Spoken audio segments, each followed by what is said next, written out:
ओम शांति। आज 17 सितंबर 2025 की ईश्वरीय मुरली सुनते हैं। बाबा ने कहा, मीठे बच्चे, याद से सतो प्रधान बनने के साथ साथ पढ़ाई से कमाई जमा करनी है। बाबा ने बताया, पढ़ने के साथ साथ जमा भी कुछ करना है। पढ़ाई के समय बुद्धि इधर उधर न भागे, मन को एकाग्र करना है। प्रश्न है, तुम डबल अहिंसक अननोन वॉरियर्स की कौन सी विजय निश्चित है और क्यों? उत्तर में बाबा ने बताया, तुम बच्चों जो माया पर जीत पाने का पुरुषार्थ कर रहे हो, तुम्हारा लक्ष्य है कि हम रावण से अपना राज्य लेकर ही छोड़ेंगे। यह भी ड्रामा में युक्ति रची हुई है। तुम्हारी विजय निश्चित है क्योंकि तुम्हारे साथ साक्षात परमपिता परमात्मा है। तुम योग बल से विजय पाते हो। मन मनाभव के महामंत्र से तुम्हें राजाई मिलती है। तुम आधा कल्प राज्य करेंगे। गीत है, मुखड़ा देख लो प्राणी। ओम शांति। अब हम सुनते हैं मुरली की मुख्य पॉइंट्स। पहला है, मीठे मीठे बच्चों को पढ़ाने वाला साकार टीचर नहीं, कोई स्थूल टीचर नहीं, बल्कि स्वयं ज्ञान का सागर शिव बाबा है। दूसरा, बाप इस समय बाप भी है, टीचर भी है, सतगुरु भी है। बाबा इस समय भगवान भी है, टीचर भी है, सतगुरु भी है, सब चीज़ है। तीसरा, पढ़ाई में टेंशन रखने के लिए सदा आत्म अभिमानी रहो। चौथा, अभी आत्मा को बाप से पढ़ाई और योग दोनों मिलते हैं। पांचवा, सम्मुख बैठ पढ़ने से ज़्यादा फायदा और ताकत मिलती है।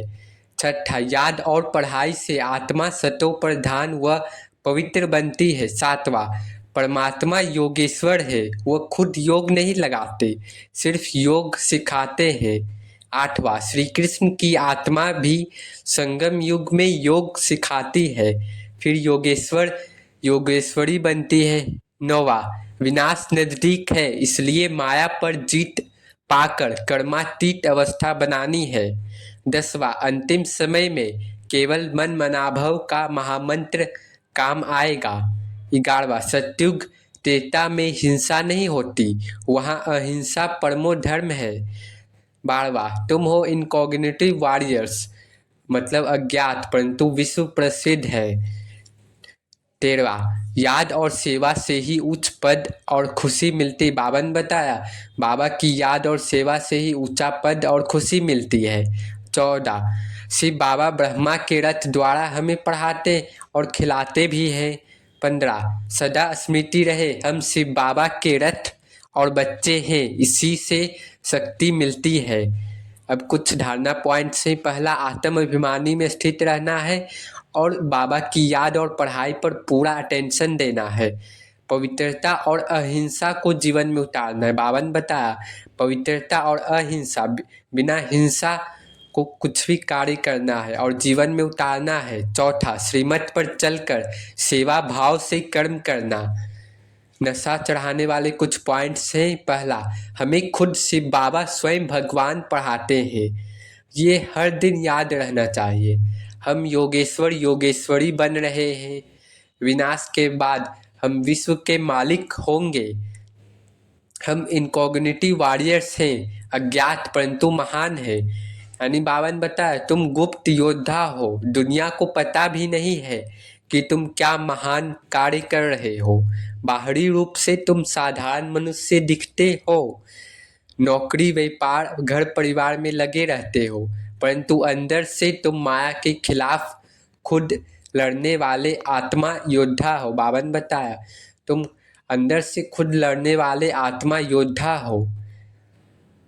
अच्छा, मीठे मीठे सिखिलदे बच्चों प्रति माता पिता बाप दादा का याद प्यार और गुड मॉर्निंग।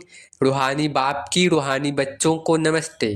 धारणा के लिए मुख्य सार है, इस समय पूरा पूरा मर्जीवा बनना है, पढ़ाई अच्छी तरह पढ़नी है और अपना चार्ट व रजिस्टर रखना है। बाबा ने बताया, पूरा पूरा बाबा को चार्ट रखना है सारे दिन का और रजिस्टर रोज रखना है, चेक करना है, याद में रह अपनी कर्मातीत अवस्था बनानी है।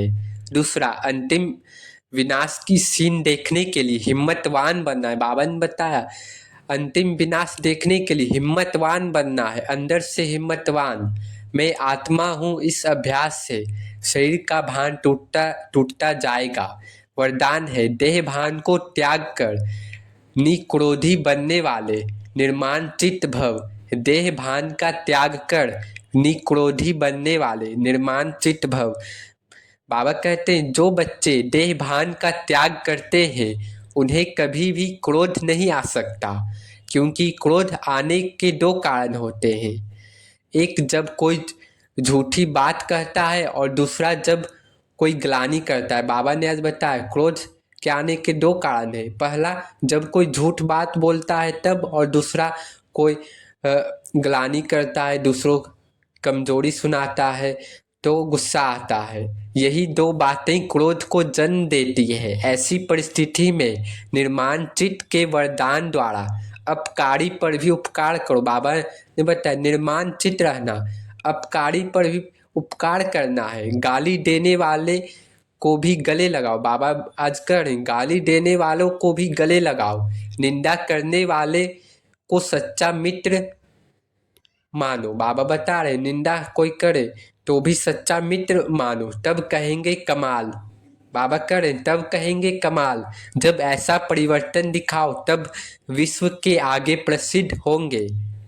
स्लोगन है, मौज का अनुभव करने के लिए माया की अधीनता को छोड़ स्वतंत्र बनना है। मौज का अनुभव करने के लिए माया की अधीनता को छोड़ स्वतंत्र रहना है। अव्यक्त इशारे हैं। अब लगन की अग्नि को प्रज्वलित कर योग को ज्वाला रूप बनाओ। बाबा कह रहे अभी ज्वालामुखी बन, आसुरी संस्कार आसुरी स्वभाव सब कुछ भस्म कर देने हैं। जैसे देवियों के यादगार में दिखाते हैं कि ज्वाला से असुरों का संहार किया। बाबा ने बताया जैसे देवियों के यादगार में दिखाया है ज्वाला से उनके सारे विकर्म विनाश हुए। असुर कोई व्यक्ति नहीं लेकिन आसुरी शक्तियों को खत्म किया। यह अभी आपकी ज्वाला स्वरूप स्थिति का यादगार है। अब बाबा करें अब ऐसी योग की ज्वाला प्रज्वलित करो जिसमें यह कलयुगी संसार जलकर भस्म हो जाए। अच्छा, ओम शांति ओम शांति ओम।